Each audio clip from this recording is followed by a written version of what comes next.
Welcome to This Explainer. Today, we're diving into the source material to explore the fascinating world of the most protected places on Earth. I mean, just imagine a location so incredibly secure that almost no one on the planet is allowed inside. We're talking about places where a single tiny unauthorized step could trigger massive alarms, a heavily armed response, or, a full-blown international incident. We're going to discover exactly what humanity values enough to hide behind towering walls, subterranean bunkers, and some seriously cutting-edge surveillance. So, let's kick things off by asking a pretty fundamental question. What exactly justifies deploying heavily armed guards, literal tons of steel, and strict international secrecy? Think about the stark contrast between your everyday morning commute, where you casually cross city lines or state borders without a second thought, and a place where stepping over an invisible line triggers an immediate lockdown. These highly protected sites, they've become the ultimate symbols of power, mystery, and security. They spark endless curiosity about what really goes on behind those locked doors. And, as you'll see, the answers range from protecting staggering wealth to literally guarding the future of our species. Now, security has obviously been a major priority throughout human history, but the methods, they've completely transformed. Back in the day, ancient kings built massive stone castles surrounded by deep moats just to keep their kingdom safe. But today, modern nations rely on an invisible web of satellites, AI, biometric scanners, and drones, all backed up by thousands of highly trained personnel. It's like a giant technological puzzle. Our modern fortresses don't just have to withstand physical intruders anymore. They have to fend off sophisticated cyber attacks and even extreme natural disasters. To make sense of all this, we've got a pretty clear roadmap for this explainer. We're going to trace the stakes of security in 5 steps, starting with guarding wealth and power, moving into securing secrets in science, then preserving humanity's heritage, tackling the invisible digital fortress, and finally, looking ahead to the future of protection. Let's get right into it. All right, step 1, guarding wealth and power, how we protect physical assets and global leaders. When you look at the famous Fort Knox bullion depository in the US, the sheer physical scale is just mind-blowing.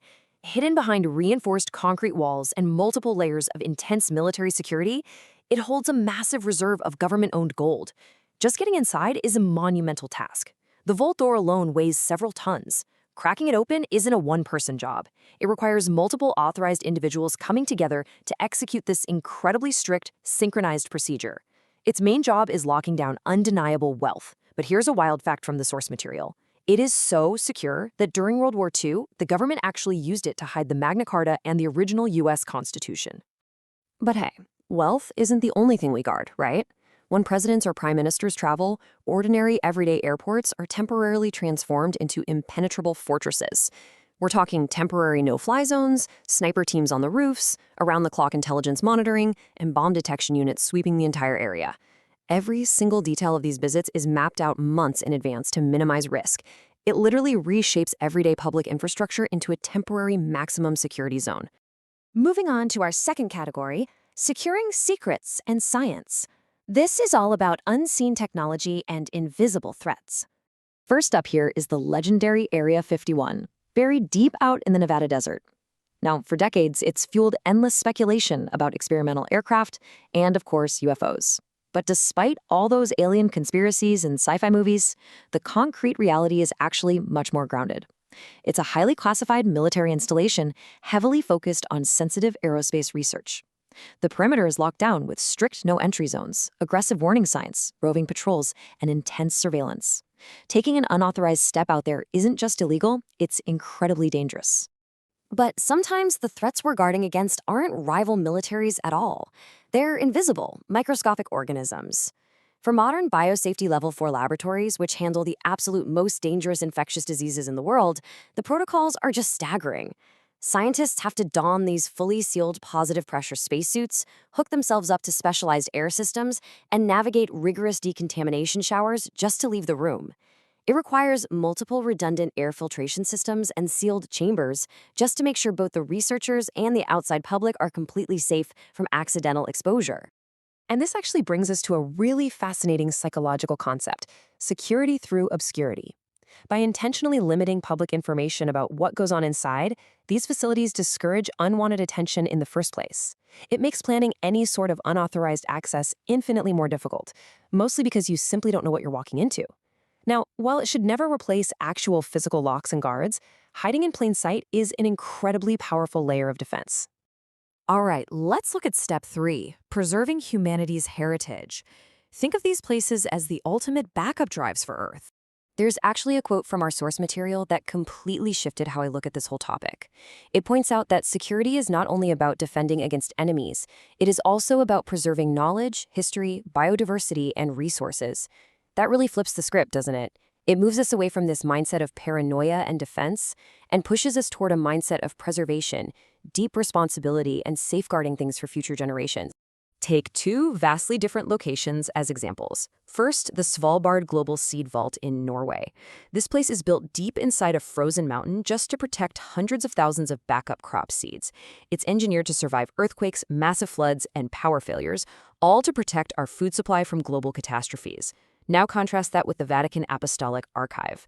That facility safeguards centuries of irreplaceable historical documents, letters, and delicate manuscripts from deterioration or theft, and access is strictly limited to highly qualified scholars. So one protects our biological future, while the other protects our incredibly rich historical past. Next up is step 4, the invisible digital fortress. This is how we defend the unseen frontier. In today's digital age, protecting data is just as critical as protecting physical buildings. In fact, today's critical data centers have to fight a two-front war. On one hand, they need immense physical resilience. We're talking biometric scanners, armed guards, redundant power grids, and intense fire suppression systems. But on the other hand, they have to simultaneously deploy complex digital defenses. This means around-the-clock network monitoring, top-tier cybersecurity experts, and AI-driven threat detection to stop hackers before they can even disrupt a single operation. As you might guess, maintaining these dual-layered fortresses requires a massive financial investment. We're talking billions of dollars spent every single year by governments and private tech giants. All that money pours into security personnel, advanced surveillance, infrastructure upkeep, and constant emergency preparedness upgrades. Because, let's face it, as technology like autonomous drones and AI-driven cyber attacks get more advanced, our security systems have to continually evolve to keep pace. After all, this is the exact same infrastructure that secures everything from your personal banking app to entire global financial markets. Finally, let's look at step 5, the future of protection. We're taking security well beyond the atmosphere. It really is incredible to trace how fast things are changing. I mean, we started in the 1940s with places like the Churchill War Rooms, deep beneath London, these underground bunkers built to shield leaders during the relentless bombings of World War II. Today, we secure biolabs and massive data centers using artificial intelligence and positive pressure suits. And looking just a few decades ahead, the next ultra-secure locations probably won't even be on Earth. As our world gets more interconnected, we're talking about off-world security for things like massive quantum computing centers, lunar research stations, and eventually Mars colonies. Ultimately, the most protected places on Earth act kind of like a mirror. They reflect our deepest priorities as a species, whether that's national security, containing dangerous scientific materials, or guarding the literal seeds of our survival. Which leaves us with a pretty profound final question to think about.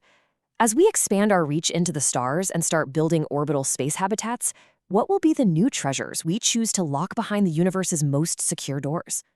Thank you so much for exploring this source material with me today, and keep questioning what lies at the heart of the most protected places on Earth.